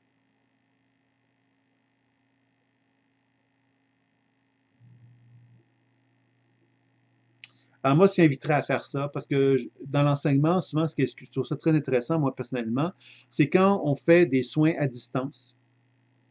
Les soins à distance vont amener le partenaire, va t'amener toi, Béatrice, à devoir dire, bon, mais là, par exemple, je donne un exemple.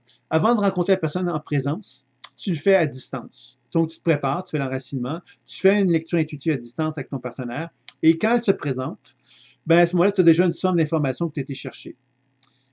si tu n'en as pas, c'est pas vulnérable. Il faut que tu commences avec l'idée que c'est un jeu, Béatrice. Il faut vraiment que tu commences à te donner la permission de le faire. Et le faire à distance, c'est une belle façon de commencer parce que ça te permet de te rapprocher de la pratique personnelle. Hein, parce que tu n'as personne devant toi, tu n'as pas donc de tension, de pression. Et tu peux vraiment faire un soin à la personne qui est devant toi, qui n'est pas devant toi finalement, qui se fait à distance, comme si elle était là. Alors ça, c'est déjà une belle façon d'apprivoiser ton partenaire. Et quand ton partenaire se présente, ben là, tu peux comparer ce que tu as eu comme information pendant qu'il n'était pas là et pendant qu'il est là. Et ça va pouvoir te rassurer, te réconforter bien souvent ça. Ça peut être une façon de procéder qui pourrait être intéressante, je dirais, par rapport à ça. Je ne sais pas ce que tu en penses de ça. Puis l'autre chose que je te dirais, Béatrice, c'est que quand on apprend l'idée de jouer, jouer, c'est finalement, le pire qui va arriver, c'est que la personne te dise qu'elle ne voit pas quelque part de lien entre ce que tu vois et ce qu'elle vit. Ça, c'est le pire qui peut arriver. C'est tout.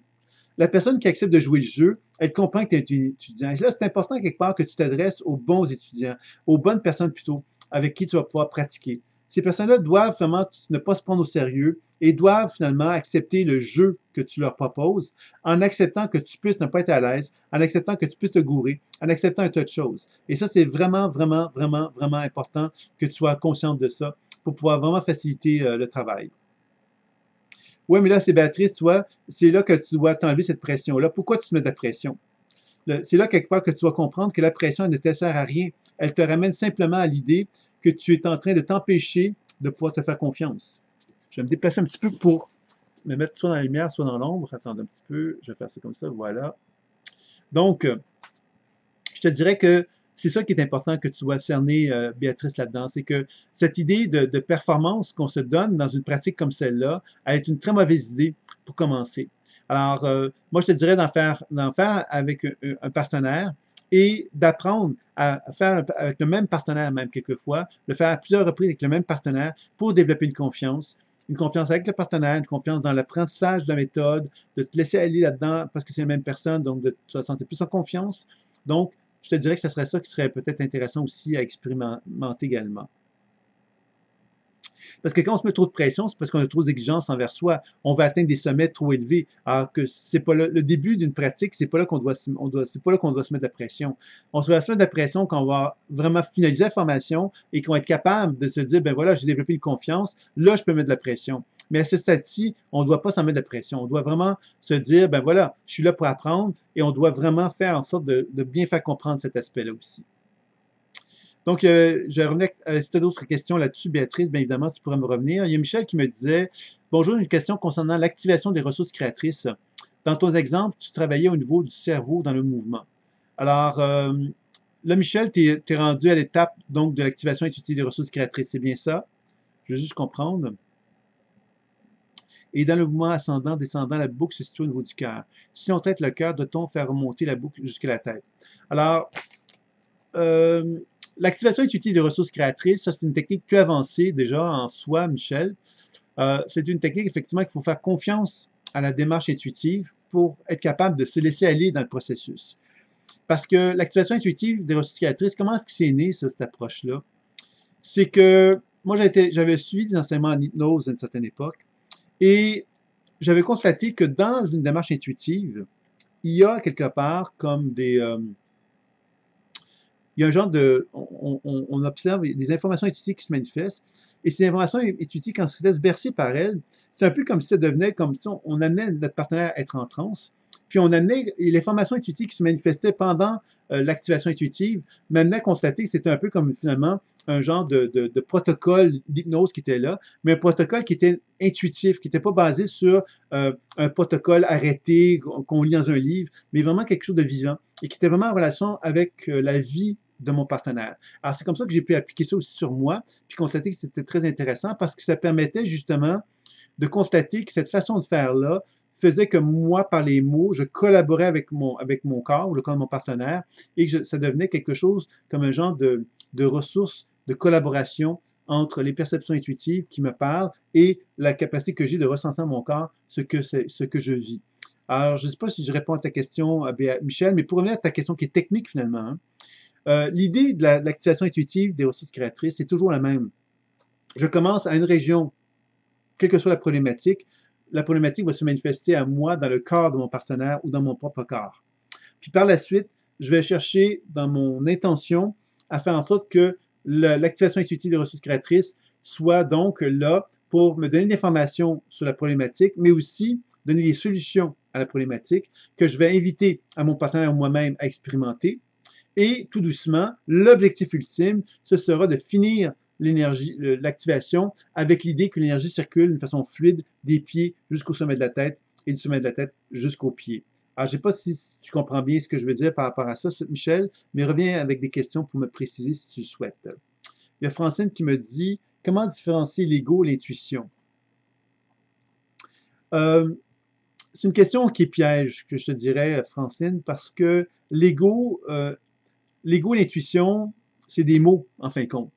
Il faudrait définir ce que c'est que l'intuition, il faudrait définir ce que c'est que l'ego. Non pas avec des mots, mais avec, à nouveau d'expérience, ce qui n'est pas facile. Alors moi, je vais te le dire comme ça. La position de témoin qu'on recherche dans la pratique de la pleine conscience intuitive, c'est une position, quelque part, dans laquelle on apprend à observer ce qui se passe en soi.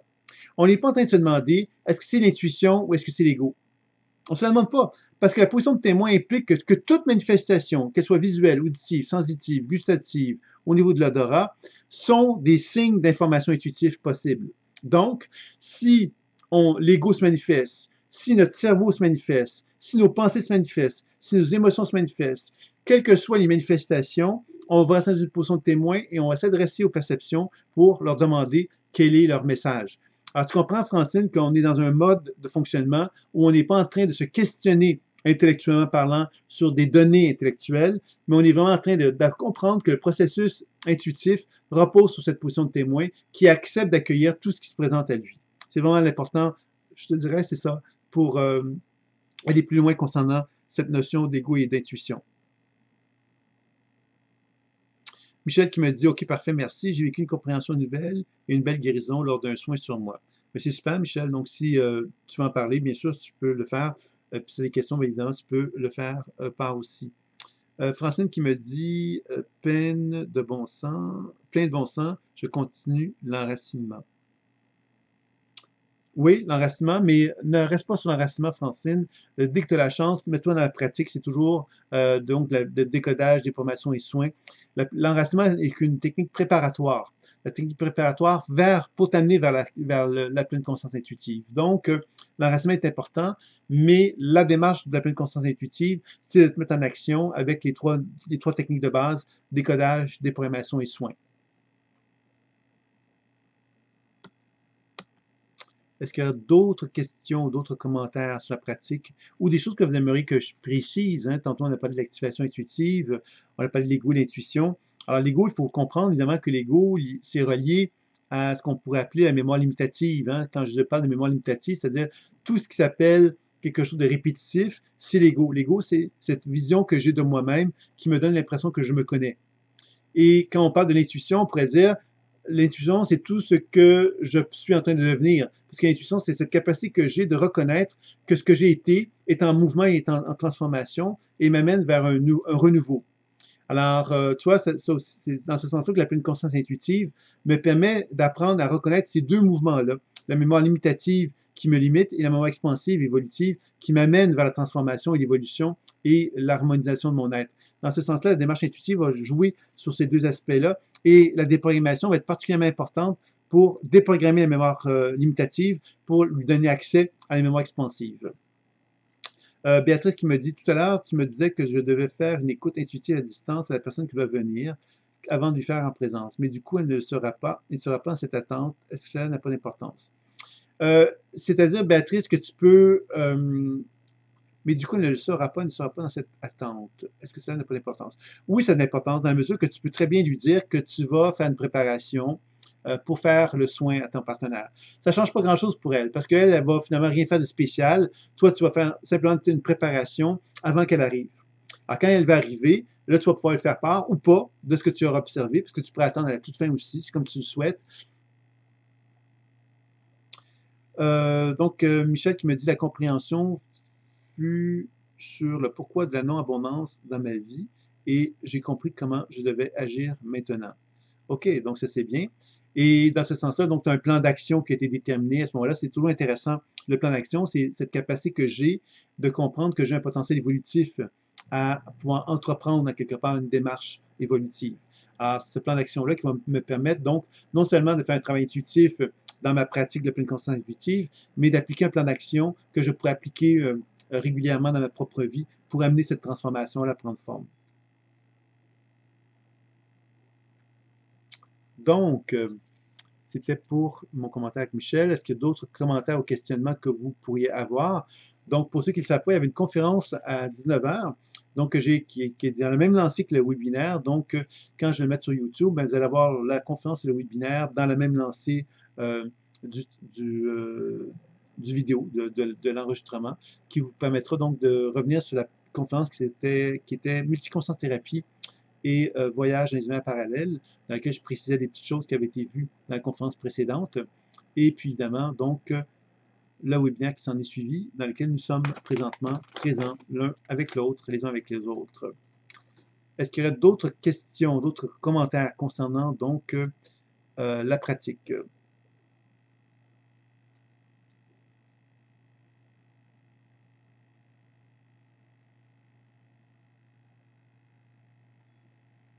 OK. Donc, merci Francine. Alors, j'ai l'impression qu'il n'y a pas d'autres questions ou commentaires qui peuvent être présents. Alors, je vous rappelle, pour ceux qui seraient intéressés, évidemment, donc, qui sont passer la formation, je le précise, hein, pour ceux aussi qui sont partis de la formation professionnelle plus particulièrement, il y a donc, donc un week-end d'introduction en France, en Suisse plutôt, hein. Le week-end d'introduction, pour ceux qui sont intéressés à la pleine conscience intuitive et découvrir l'introduction en présentiel, il y a le week-end qui a lieu donc le 25 et 26 mai à Bulle en Suisse, qui aurait donc lieu le 25 et 26 mai à Bulle en Suisse. Et le niveau 1 de la formation professionnelle, il y a un stage prévu en présentiel de 5 jours qui aurait lieu donc à Bulle en Suisse et aussi du 29 mai au 2 juin. Donc, pour ceux qui sont déjà inscrits, bien évidemment, vous pourriez donc vous inscrire à cet enseignement-là pour en profiter. Donc, si ça vous intéresse, vous pourriez donc m'en faire part pour ceux qui seraient intéressés à faire le niveau 1 de la formation professionnelle, qui sont déjà inscrits dans la formation professionnelle, ou ceux qui ne le sont pas, mais qui seraient intéressés. Il y a un prix spécial actuellement aussi de disponible. C'est 995 € ou dollars pour le stage et tout l'enseignement qui est inclus aussi, et la supervision et tout ça là. Donc, vous avez l'information dans le mail que je vous avais envoyé de toute façon précédemment. Et vous avez, pour ceux qui sont du Québec, le 15 et 16 juin, le week-end d'introduction en présentiel, et du 29 août au 2 septembre, le stage de 5 jours en présentiel aussi, dans la région des Laurentides, à Saint-Sauveur. Donc, pour ceux qui sont intéressés, c'est des informations qui pourraient peut-être vous intéresser. Et puis, évidemment, les enseignements en ligne, la formation personnelle dans sa totalité, qui est en ligne, qui est disponible aussi, etc. Donc, Sandra qui me dit, j'aimerais des éclaircissements concernant l'idée de fidélité au passé. Faut-il toujours être en changement? Ne peut-on pas, au contraire, viser la stabilité? Bien sûr que, encore là, il ne s'agit pas ici d'être dans l'idée du changement permanent. Moi, je vous dis qu'il y a une mémoire limitative, puis je vous dis qu'il y a une mémoire expansive. La mémoire limitative a des aspects positifs. Je vous donne des exemples. Mon identité. Qu'est-ce qui fait que je peux dire que je suis Sylvain Bélanger? C'est que je fais référence à une imitation de ma propre conscience qui me rappelle que je suis Sylvain Bélanger et que j'ai un certain acquis d'expérience qui s'est fait à travers la répétition. Par exemple, si je suis capable de dire que ça fait plus de 25 ans que je fais de la pratique intuitive, je fais référence à ma mémoire limitative, c'est-à-dire un mouvement répétitif qui a fait que j'ai pu expérimenter un travail intuitif pendant 25 années de certains types. Donc, je pense que quand on est un pianiste, par exemple, ben, on peut dire, ben voilà, je suis un pianiste et je suis un bon pianiste parce que j'ai pratiqué pendant mes gammes, je les ai répétées pendant X temps. Si j'ai appris une langue, c'est parce que j'ai appris aussi à répéter la langue en question pour être capable de la maîtriser. Donc, la mémoire limitative est loin d'être négative, hein. Et j'en suis désolé si j'ai donné cette impression-là. La mémoire limitative, c'est une mémoire quelque part qui fait référence à la stabilité et qui fait référence à l'énergie de la Terre. Donc, à ma capacité de me relier au sol et d'être capable justement de me bâtir autour d'une réalité terrestre qui repose sur cette mémoire limitative, qui repose sur ce principe de limitation. Maintenant, la mémoire expansive est une mémoire effectivement qui vient se greffer à la mémoire limitative. Et où est-ce que justement la mémoire limitative a peut-être été trop importante dans la conscience humaine? c'est qu'on a donné une référence au monde terrestre très importante. On a considéré le monde humain comme étant quelque chose de, qui reposait sur la dimension terrestre uniquement. Alors pendant longtemps, on n'a pas cru qu'il existait un univers plus subtil. Aujourd'hui, on commence à le reconnaître grâce à la physique quantique, même scientifiquement parlant, on commence à ouvrir la porte à ça. Donc ça remet en question énormément toute cette notion de monde terrestre, hein, puisqu'on comprend que le corps physique de chair et d'os qui est là, qui est le mien, ben, quelque part, il est en mouvement perpétuel. Et ce mouvement perpétuel met bien en évidence cette notion de mémoire limitative. Alors, c'est ça quelque part qu'il faut comprendre. C'est que si je commence à comprendre l'interaction entre la mémoire limitative et la mémoire expansive, ben, je commence à comprendre effectivement de quelle façon que la pleine conscience intuitive peut être vraiment utile pour m'amener à m'accompagner dans un processus de transformation qui tient compte de mes limitations et qui tient compte de ma capacité d'expansion et d'évolution.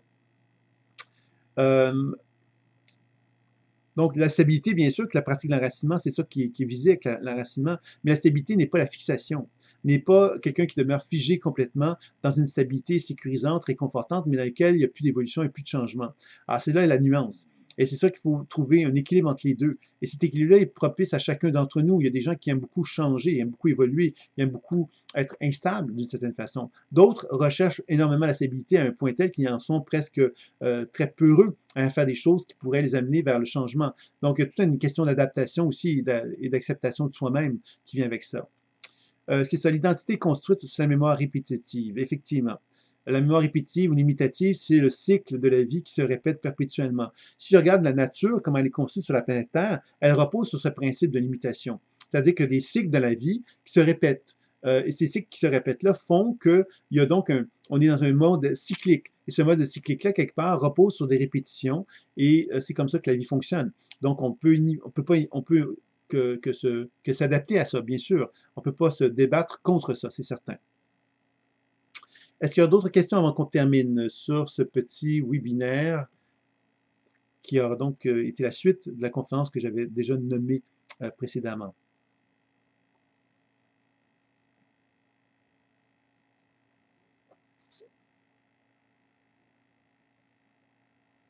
OK, donc je pense que vous n'avez pas d'autres questions. Donc, c'est déjà pas mal ce qu'on a pu faire ensemble, je pense. J'espère que j'ai pu répondre à toutes les questions que vous avez. Si vous avez des questions, des interrogations, vous pouvez toujours me faire part de mails dans lesquels vous posez vos questions. Et puis moi, dans les webinaires, j'essaie d'amener les questions qui m'ont été posées à l'extérieur du webinaire là, pour enrichir tout le monde. Mais vous allez retrouver donc ce webinaire-là dès demain sur la chaîne YouTube de la pleine conscience intuitive, avec la conférence aussi qui est là. Et sachez qu'il y a d'autres conférences que vous pouvez retrouver actuellement qui ont été faites récemment, que vous pouvez visionner si ça vous dit. Donc, il y a plusieurs matériels, comme toujours, gratuits que vous pouvez accéder dans la chaîne de pleine conscience intuitive. Et évidemment, pour les enseignements, tout ça, c'est des questions, des interrogations. Vous pouvez communiquer avec moi et ça me fera plaisir de pouvoir y répondre. Donc voilà, voilà. Alors je vous dis à très bientôt. Vous avez remarqué le beau soleil. C'est le beau soleil qui me nourrit de sa lumière et qui me donne l'autorisation peut-être d'envisager peut-être que je vais peut-être sortir dehors. Il y a beaucoup de neige au Québec présentement. Il fait plutôt froid. Mais un beau soleil comme ça, c'est quand même tentant d'en profiter. Donc, je vais peut-être me laisser tenter pour l'occasion. Alors, je vais vous souhaiter donc une belle soirée pour ceux qui sont de la France et de l'Europe, et une belle soirée, une belle fin d'après-midi pour ceux qui sont au Québec. Et puis, je vais vous dire à très bientôt. Donc, vous allez recevoir des mails hein, pour les prochaines invitations qui seront faites là, pour d'autres webinaires et d'autres conférences. Je vous dis à très bientôt. Merci. Au revoir.